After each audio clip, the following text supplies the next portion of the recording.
یہ لو میری سنت، یہ لو میرا قرآن، یہ لو میری سنت۔ الحمدللہ وکفا وسلام علی عباده الذین اصطفى، اللہم صل علی سیدنا محمد وعلی آل سیدنا محمد مبارک وسلم۔ آج کی مجلس میں جناب نبی کریم صلی اللہ علیہ وسلم کے لباس سے متعلق اسوہ حسنہ پر بات کی جاتی ہے۔ حضرت ام سلمہ رضی اللہ تعالی عنہ فرماتی ہیں کہ نبی اکرم صلی اللہ علیہ وسلم کو تمام لباسوں میں سب سے زیادہ پسندیدہ کرتا تھا۔ آپ صلی اللہ علیہ وسلم کو لباس میں کرتا زیادہ مرغوب تھا۔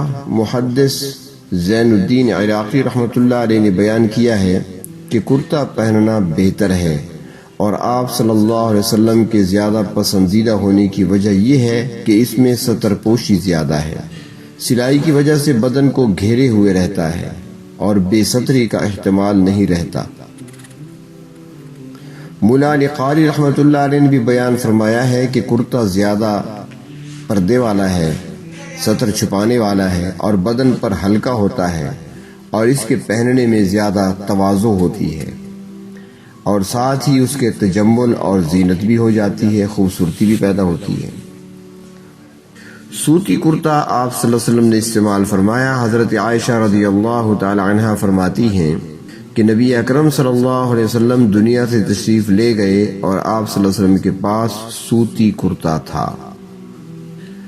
علامہ ابن قیم رحمۃ اللہ علیہ نے زاد المعاد میں بیان کیا ہے کہ بیشتر یعنی اکثر آپ صلی اللہ علیہ وسلم نے سوت کے بنے ہوئے کپڑوں کو استعمال کیا ہے، اور کبھی کتان اور صوف کو بھی استعمال فرمایا ہے۔ کرتے کی لمبائی کتنی ہونی چاہیے؟ حضرت عبداللہ ابن عباس رضی اللہ تعالی عنہما سے روایت ہے شمائل ترمذی میں اور ابن ماجہ شریف جلد دوم میں کہ نبی اکرم صلی اللہ علیہ وسلم کا کرتا نہ زیادہ لمبا تھا نہ اس کی آستین زیادہ لمبی ہوتی تھی۔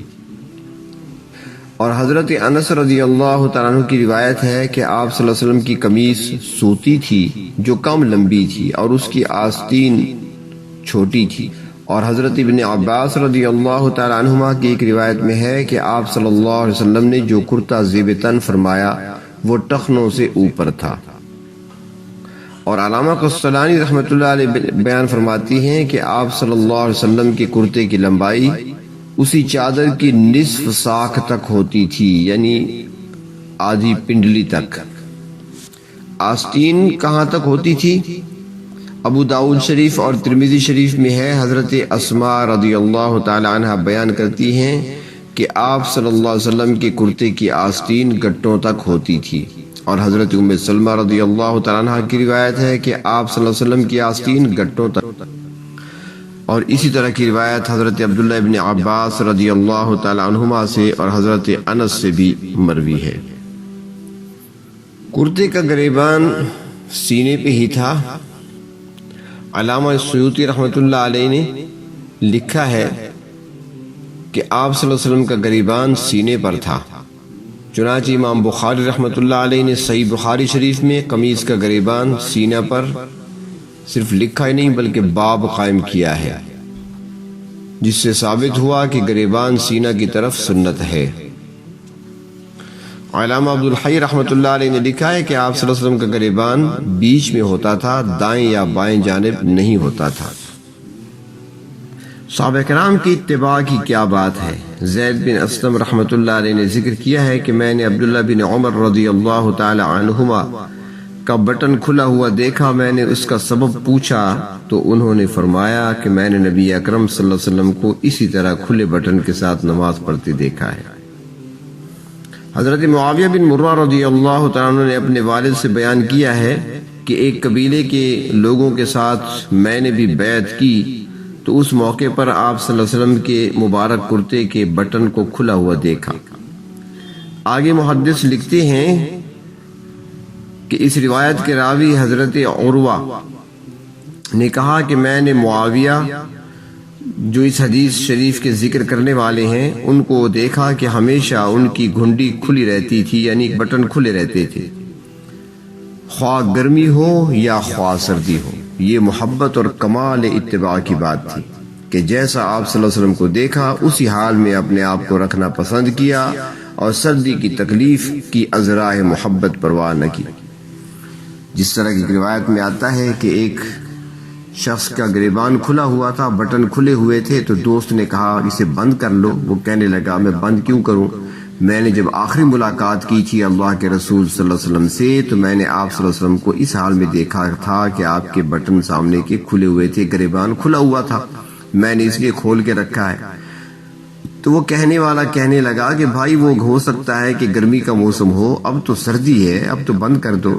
تو وہ جواب میں کہنے لگا میں گرمی اور سردی کو کیا جانوں، میں نے جس حال میں اپنے آقا کو دیکھا ہے میں نے تو اسی طریقے کو اپنانا ہے۔ یہ تھی ان کی کمال اتباع۔ کرتا پہننے کا مسنون طریقہ حضرت ابو ہریرہ رضی اللہ تعالی عنہ فرماتے ہیں، ترمذی شریف میں اور مشکات شریف میں روایت ہے کہ جب نبی اکرم صلی اللہ علیہ وسلم کرتا زیب تن فرماتے تو دائیں طرف کو پہلے پہنتے، یعنی کرتا پہنتے تو پہلے دائیں آستین میں ہاتھ ڈال کر نکالتے اور پھر اس کے بعد بائیں آستین میں ہاتھ ڈالتے۔ اور ہر لباس کے زیب تن کرنے کا مسنون طریقہ یہ ہے کہ دائیں جانب سے ہی ابتدا کی جائے۔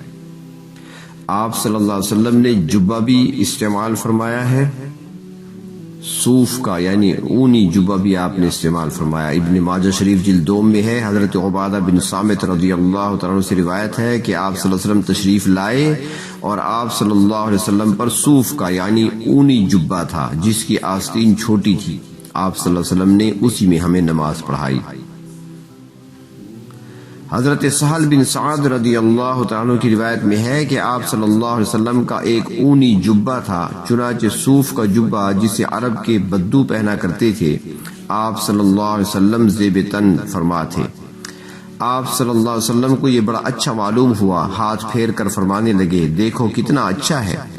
ایک بدو بھی مجلس میں موجود تھا، اس نے کہا اے اللہ کے رسول یہ مجھے دے دیجئے، چنانچہ آپ صلی اللہ علیہ وسلم نے اتار کر اسے دے دیا۔ سفر کی حالت میں آپ صلی اللہ علیہ وسلم تنگ آستین والا جبہ استعمال فرماتے تھے۔ بخاری شریف جلد 2 میں ہے کہ حضرت مغیرہ بن شعبہ رضی اللہ تعالیٰ عنہ کی روایت ہے کہ آپ صلی اللہ علیہ وسلم سفر کی حالت میں تنگ آستین والا جبہ پہنے ہوئے تھے، وضو کیا تو آپ صلی اللہ علیہ وسلم نے جبہ کے نیچے سے ہاتھ نکال کر دھویا اور سر اور موزوں پر مسح کیا۔ اسی طرح بخاری شریف کی شرح فتح الباری جلد 10 میں ہے کہ آپ صلی اللہ علیہ وسلم سفر میں چھوٹا اور تنگ آستین والا جبہ پہنتے تھے۔ شمائل ترمذی میں ہے، حضرت ابو جحیفہ رضی اللہ عنہ فرماتے ہیں کہ میں نے حضور اکرم صلی اللہ علیہ وسلم کو سرخ جوڑا پہنے ہوئے دیکھا۔ حضور اکرم صلی اللہ علیہ وسلم کی دونوں پنڈلیوں کی چمک گویا اب تک میرے سامنے ہے۔ سفیان رحمۃ اللہ علیہ جو اس حدیث کے راوی ہیں فرماتے ہیں جہاں تک میں سمجھتا ہوں وہ سرخ جوڑا منقش تھا، یعنی خالص گہرا سرخ رنگ کا نہیں تھا۔ شمائل میں ہے، حضرت براء رضی اللہ تعالیٰ فرماتے ہیں کہ میں نے کبھی کسی سرخ جوڑے والے کو جناب نبی کریم صلی اللہ علیہ وسلم سے زیادہ حسین نہیں دیکھا۔ اس وقت آپ صلی اللہ علیہ وسلم کے پٹھے یعنی بال مبارک مونڈھوں کے قریب آ رہے تھے، یعنی سر کے بال بڑے ہو رہے تھے۔ حضرت انس بن مالک رضی اللہ عنہ کی روایت ہے کہ مالک زازان نے آپ صلی اللہ علیہ وسلم کی خدمت میں نہایت ہی قیمتی حلہ ہدیہ کیا تھا۔ حلہ تہبند اور چادر کے مجموعے کو کہا جاتا ہے، جسے انہوں نے 33 اونٹوں کے بدلے خریدا تھا، جسے آپ صلی اللہ علیہ وسلم نے قبول فرما لیا۔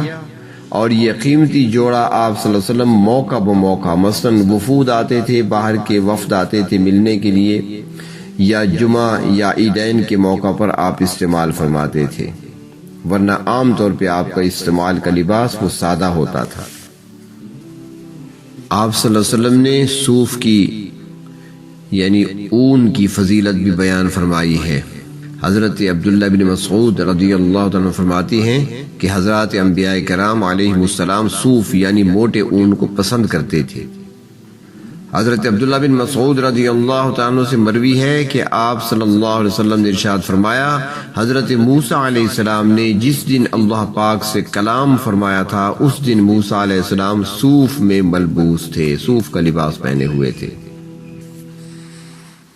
حضرت جابر رضی اللہ تعالیٰ عنہ فرماتے ہیں کہ لال دھاری دار چادر آپ صلی اللہ علیہ وسلم کے پاس تھی جسے آپ صلی اللہ علیہ وسلم عیدین اور جمعہ میں زیب تن فرماتے تھے۔ یہ رنگین چادر صرف دھاریوں کے اعتبار سے ہوتی تھی، پوری چادر نہیں، ہرے لال رنگ کی دھاریاں ہوتی تھیں جو عرب میں بہت رائج تھیں۔ آپ صلی اللہ علیہ وسلم نے پیوند لگی چادر کو بھی استعمال فرمایا۔ حضرت ابو ہریرہ فرماتے ہیں کہ میں حضرت عائشہ رضی اللہ تعالی عنہا کے پاس گیا، انہوں نے مجھے نبی اکرم صلی اللہ علیہ وسلم کی ایک پیوند لگی چادر دکھائی۔ پیوند کو آج کل ذلت کی نگاہ سے دیکھا جاتا ہے، جہالت اور بڑے خوف کی بات ہے کہ آپ صلی اللہ علیہ وسلم نے اور آپ کے صحابہ نے پیوند لگے کپڑے استعمال کیے ہیں اور یہ سنت ہے۔ آپ صلی اللہ علیہ وسلم نے ساری زندگی سادگی میں گزاری ہے اور سادگی ہی کا درس دیا ہے۔ حضرت ابو ذر غفاری رضی اللہ تعالیٰ عنہ فرماتے ہیں کہ میں نبی اکرم صلی اللہ علیہ وسلم کی خدمت میں حاضر ہوا تو آپ صلی اللہ علیہ وسلم کعبہ کے سایہ میں چادر کا تکیہ بنائے آرام فرما رہے تھے، یعنی بجائے تکیہ کے آپ صلی اللہ علیہ وسلم نے چادر ہی سے تکیے کا کام لیا تھا۔ بھارت اور آپ صلی اللہ علیہ وسلم چادر بکثرت استعمال فرماتے تھے۔ آپ کے پاس سفید، سبز، دھاری دار، لال و سیاہ، زعفرانی اور کالی اور منقش چادریں تھیں۔ ایک چادر بالوں والی تھی۔ یمنی چادریں جو عموماً رنگین اور دھاری دار ہوتی تھیں ان کو بکثرت استعمال فرمایا ہے۔ اللہ تبارک و تعالیٰ اپنے محبوب صلی اللہ علیہ وسلم کی پیاری اداؤں کو اپنانے کی توفیق نصیب فرمائے۔ یہ لو میری سنت، یہ لو میرا قرآن، یہ لو میری سنت، یہ دکھلائے گی تم کو اب راہ جنت۔